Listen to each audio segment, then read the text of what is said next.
గుంటూరు జిల్లా తురకపాలెంను మిస్టరీ మరణాల భయం వేటనదు. కొంతకాలంగా అంతుచిక్కని వ్యాధితో చాలా మంది చనిపోవడంతో గ్రామస్తుల్లో ఆందోళన నెలకొంది. 4 నెలల వ్యవధిలో 30 మందికి పైగా మృతి చెందారు. దీంతో గ్రామంలో వైద్య శిబిరం కూడా ఏర్పాటు చేశారు. ఇప్పటికే తురకపాలెంలో రాష్ట్ర వైద్య బృందం పర్యటించింది.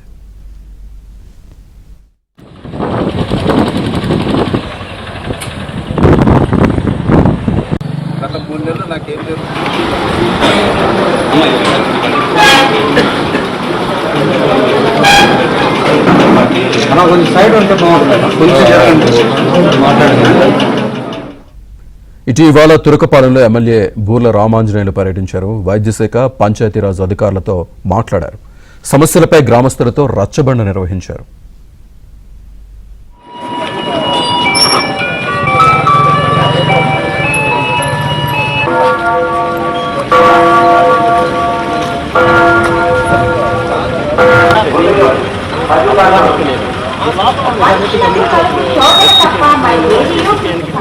అంతకన్నా ముందు ఏం జరిగింది అనేది ఎవరు చెప్తారు? 3 నెలలకు ముందు నేను చెప్పినానండి. మీరు ఎస్సీనా? మా కలెక్టర్ గారు కూడా ఇచ్చారు మనోళ్ళు. ఇస్తే అదంతా ఆగిపోయింది. వాటర్, చుట్టుపక్కల వాటర్ మొత్తం మన ఊళ్ళో దాదాపు 400-500 బోర్లు, 5 అడుగులు లోతేసి, బోర్లు 500 అడుగులు లోతేసి వాటర్ అమ్ముకున్నారు. అది గవర్నమెంట్ దృష్టి తీసుకొచ్చాం, పంచాయతీ దృష్టి తీసుకెళ్ళాం. దాన్ని గతంలో మెయిన్గా ఆపిన తర్వాత మళ్ళీ వాళ్ళు అమ్ముకున్నారు. ఎందుకు? ఎవరి బలమైన బలం పక్కన వాళ్ళ బలం తీసుకొని వాళ్ళు అమ్ముకున్నారు. వాళ్ళని ఏం చేయలేని పరిస్థితి. పంచాయతీ నుంచి బోర్ వేయండి అని చెప్పండి. ఇదే విషయానికి సంబంధించి మరింత సమాచారాన్ని మా ప్రతినిధి సాంబశివరావు అందజేస్తారు.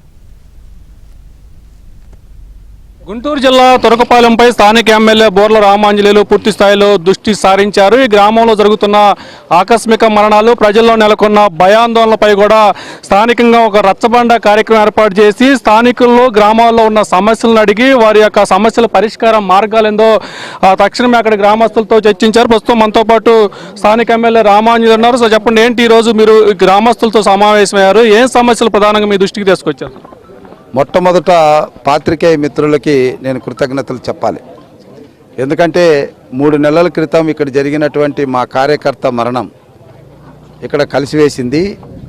ఆ విషయాన్ని మేము పాత్రికేయులు కూడా ఆ రోజు వచ్చారు.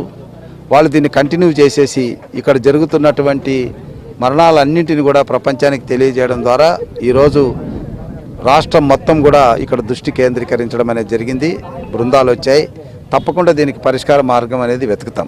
అయితే పాత్రికేయులు ఇచ్చినటువంటి కొన్ని మూల అంశాలని దృష్టిలో పెట్టుకొని ఈరోజు ప్రజలతో ముఖాముఖి చర్చించడం అనేటువంటి జరిగింది. ఇందులో ప్రధానమైనటువంటి అంశము తాగునీరు.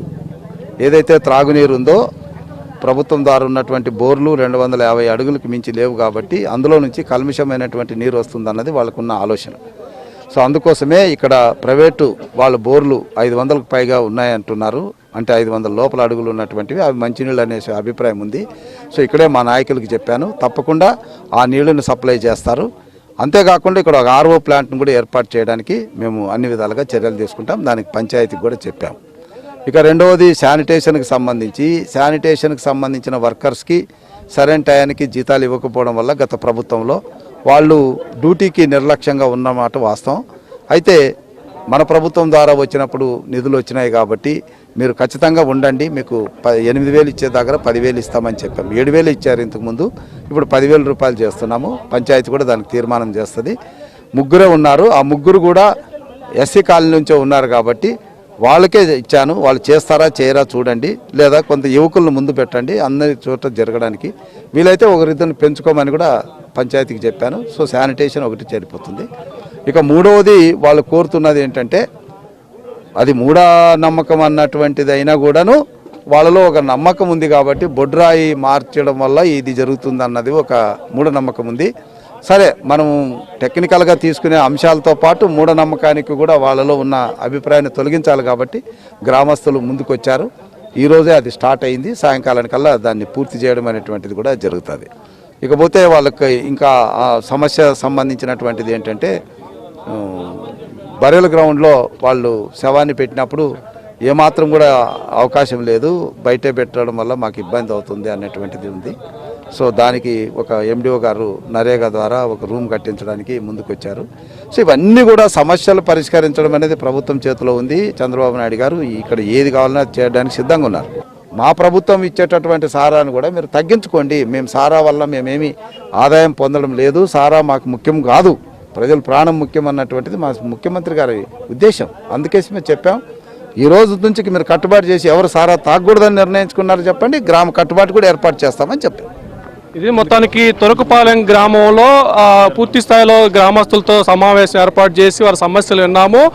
గతంలో ఇక్కడ ఉన్న స్థానిక ఎమ్మెల్యే కలెక్టర్గా పనిచేసిన నేపథ్యంలో తొరకపాలెం గ్రామంపై సామాజిక భౌగోళిక సమస్యలపై కూడా తనకున్న అవగాహన మేరకు ఇక్కడ గ్రామంలో పూర్వవైభవం తీసుకొచ్చేందుకు కృషి చేస్తున్నట్లు కూడా ఎమ్మెల్యే బోర్ల రామాంజనేయులు చెప్తున్నారు. ఇది మొత్తానికి తొరకపాలెం గ్రామంలో ఎమ్మెల్యే బోర్ల రామాంజనేయులు పర్యటనకు సంబంధించి.